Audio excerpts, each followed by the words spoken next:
जय हिंद एवरीवन। पिछले लेक्चर में हमने interior of the earth on the basic of density तक कवर कर लिया था।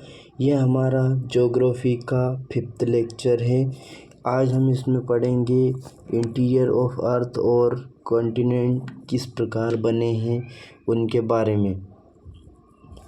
चैनल पर नए हैं तो चैनल को सब्सक्राइब करें, वीडियो को लाइक करें और दोस्तों में शेयर करें। धन्यवाद। इसी के साथ आगे बढ़ते हैं।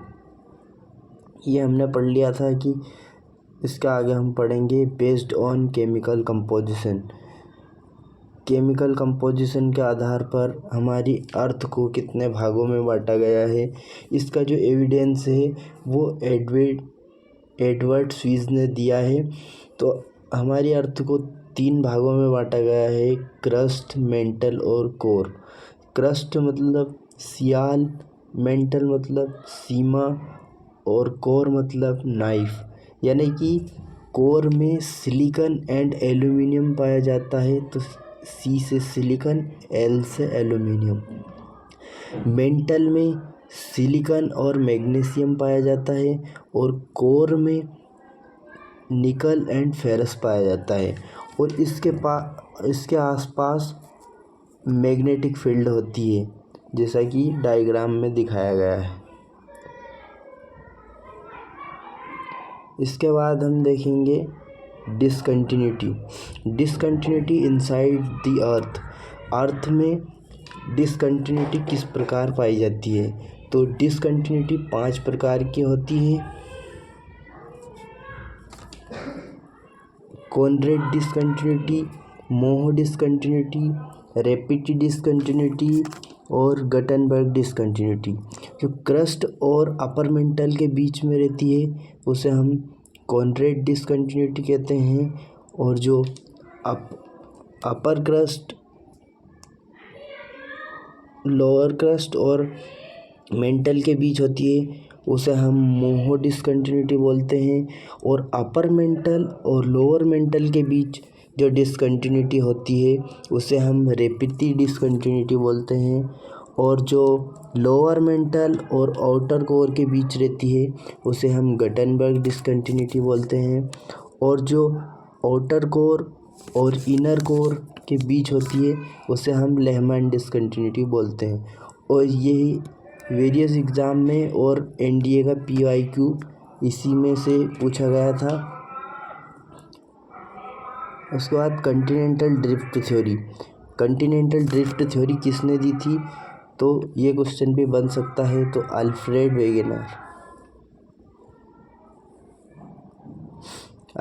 वेगेनर ने बताया था कि पहले एक लैंडफॉर्म था जिसका नाम था पेंजिया, और उसके आसपास जितना भी पानी था उसे पेंथलासा कहते थे। फिर वह टूटकर 2 भागों में डिवाइड हुआ, एक अंगारा लैंड और एक गोंडवाना लैंड। और इसके बीच जो ये पानी दिखाया जा रहा है इसको हम बोलते हैं तेथिस सी। इसके बाद continental drift theory. Continental drift theory में लिखा गया है कि सिंगल लैंडमास कॉल्ड पेंजिया और द सुपर कॉन्टिनेंट। वह अकेला ही सुपर कॉन्टिनेंट था और लैंडमास था। उसके बाद चेंजेस आते गए पेंजिया से परमेनियन एरा में 250 मिलियन ईयर एगो पेंजिया ऐसा था। उसके बाद 200 मिलियन ईयर ट्रायसिक एरा में इस प्रकार था। उसके बाद आगे देखें 145 million year ago Jurassic age, जब डायनासोर थे तब ऐसा था। उसके बाद क्रेटेशियस एरा यानी कि 65 मिलियन ईयर एगो। इस प्रकार कॉन्टिनेंट डिवाइड हो गए थे।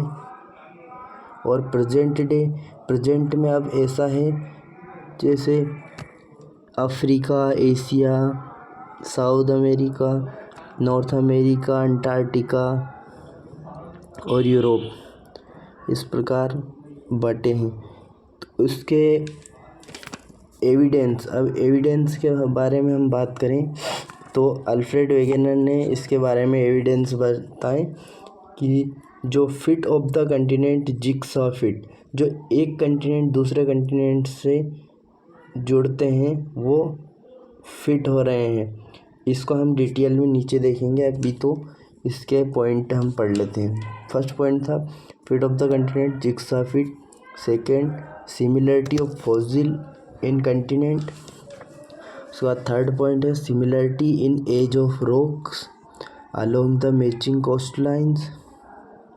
उसके बाद presence of coal seams in Antarctica placer deposit. आगे बढ़ते हैं, अब इनको एक एक को डिटेल में जानते हैं। तो फिट्स ऑफ द कंटिनेंट्स, जैसे कि the shore line of Africa and south America facing each other, remarkable matching. जैसा कि दिखाया गया है कि साउथ अमेरिका और अफ्रीका की जो शोर लाइन मतलब जो किनारे हैं वो एक दूसरे से फेसिंग मैच हो रहे हैं। उसी के बाद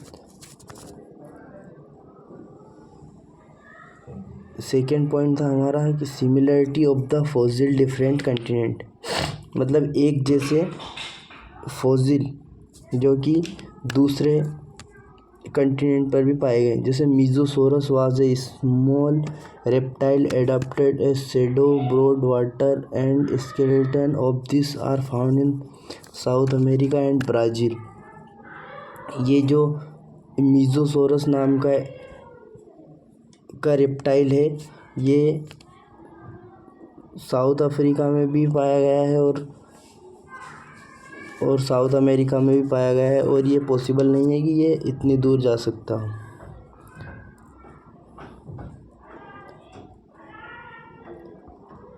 उसके बाद हम देखेंगे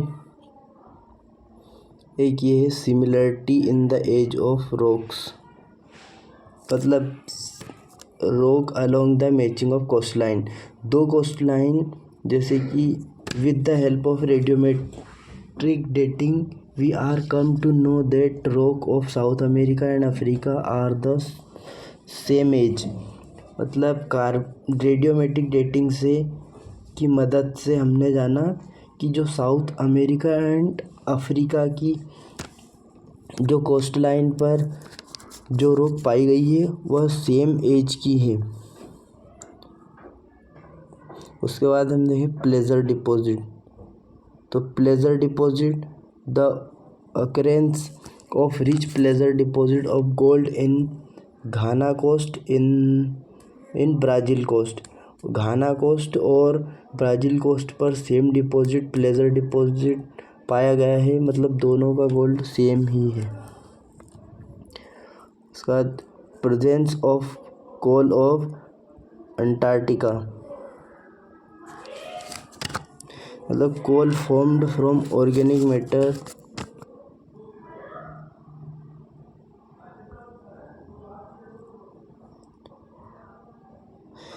much better and dead plant and animal. Antarctica was once inhabited by a lot of organisms. Antarctica was once closer to the equator. इसका मतलब है अंटार्कटिका पहले कभी इक्वेटर पर होगा और वहीं पर जो डेड बॉडीज़ हैं, डेड प्लांट्स एंड एनिमल्स, उन्हीं के कारण अंटार्कटिका से फॉसिल फ्यूल प्राप्त होते हैं।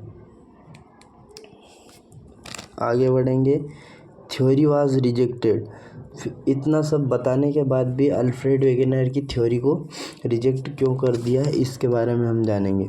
Wegener could not present explain the mechanism of continental drift।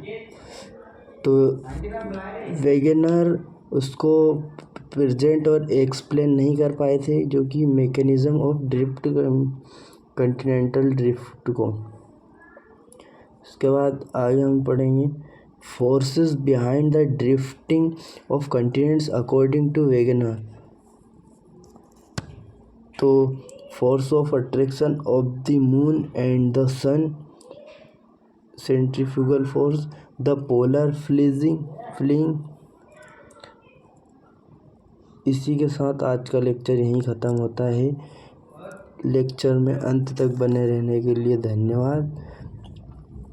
आप हमारे चैनल पर नए हो तो चैनल को सब्सक्राइब करें, वीडियो को लाइक करें और दोस्तों में शेयर करें।